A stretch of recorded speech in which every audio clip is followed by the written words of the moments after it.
2024 was such a year of tech for me, so let's get into all of my favorites that I had for 2024.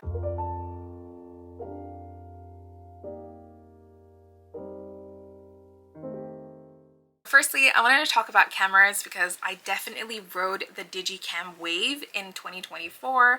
I was such a sucker being pulled into the whole 2000s Y2K vibe of like taking photographs and being a part of that like resurrection of digital cameras. So essentially, as a result of that, I bought two cameras that I really loved, and you would have seen some of those pictures if you were following me on Instagram, so I'm going to link that somewhere here for you to do that. So the two cameras that I really loved was the Kodak Pixpro F-Set55. I'm going to insert some pictures for you to be able to see. This is one of my favorite cameras that I just genuinely loved for traveling. I think that it is a small, tiny camera that's just perfect to fit into your bag. It's perfect for a night out where you're just going out and about on the town with your girls or with your boys. This is just a good camera for if you want to get that Y2K look, but you don't want to spend a ton of money on a camera that's essentially 10 or 15 years old. This is a really good camera for that, and it's actually my camera of choice for traveling as well. The second camera that I really liked, and I was really glad that I managed to get my hands on this. I had been stalking this camera on the Canon website for like 2 months before I managed to get a hold of it, and it is the Canon SX740HS. I would say maybe in the last quarter of the year I really used this camera, and I particularly used it on the nights out when I was out with my friends when we knew we were going to be taking a lot of pictures. So any kind of brunches or birthday parties or Christmas events, this was the camera that I would usually take with me. It's just a perfect camera. So essentially what I love about the Canon SX740HS camera is the fact that the saturation of the pictures is really high, so you kind of get that Y2K slightly warmer coloring, but the quality of a top tier camera that you would get in the 2020s.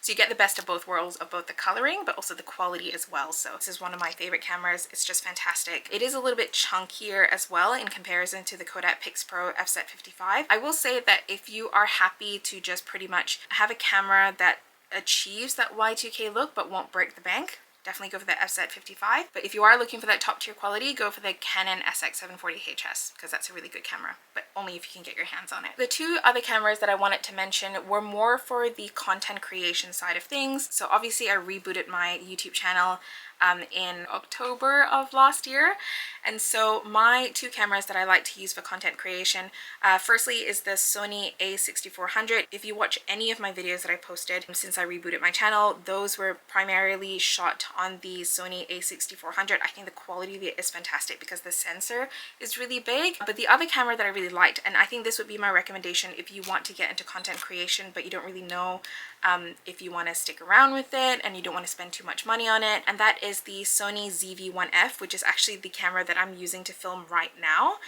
It's also the camera that I took with me to Langkawi, so if you want to see any of those vlogs to see what the content actually looks like when you are doing more vlog holiday style type videos, I will leave a link somewhere for you to be able to see that for reference. Sony cameras in general are the best cameras for videos in my opinion. I just think that the color science is very realistic, but also the quality of the videos as a result of their really large sensors also make it just really crisp quality in the videos, as well as you'll be able to see in this one and any of the other videos that you would have seen that I would have posted in October pretty much of last year onwards. So other tech things that I also wanted to mention, one of it is kind of related to the cameras, and that is the SD card reader. I'll put an insert somewhere for you to see.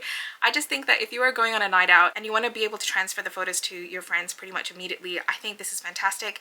Obviously the one I have is for USB-C, but you can also get one that is like for lightning bolt inserts as well. So depending on what your phone type is, just get the SD card reader that is relevant to your phone, and pretty much you can transfer your photos straight away into your gallery and you can transfer it onto your friends. If you are looking into getting a camera and you get the SD card reader, you're welcome, because it's going to make transferring photos a whole lot easier. The last thing I wanted to mention is the Moft phone stand that I got, and this is the one that I have. I've actually influenced my husband to get one as well. You can pretty much use this to direct how you want your phone to stand, so I usually have it like this most of the time when I am on call with my sisters, or if I'm filming any kind of content for TikTok and I want to put this on a table. This is also really good. You can also like change it like this if the content that you are filming is also horizontal as opposed to vertical. So yeah, it's really fantastic for that. You can pretty much just like use the stand as you see fit, and this also makes it really good for you to be able to control the angle as well. And I find that it's just perfect for that. I have influenced quite a few people to get this, my husband included. Those are my recommendations. So yeah, as usual, if you like this video, please give it a thumbs up. Be sure to comment down below if you have any kind of recommendations for me or any questions about any of the items that I mentioned today. And lastly, please feel free to subscribe to my channel for more content on books, beauty, and intentional living. Thank you so much for watching my video, and I'll see you in my next one. Bye!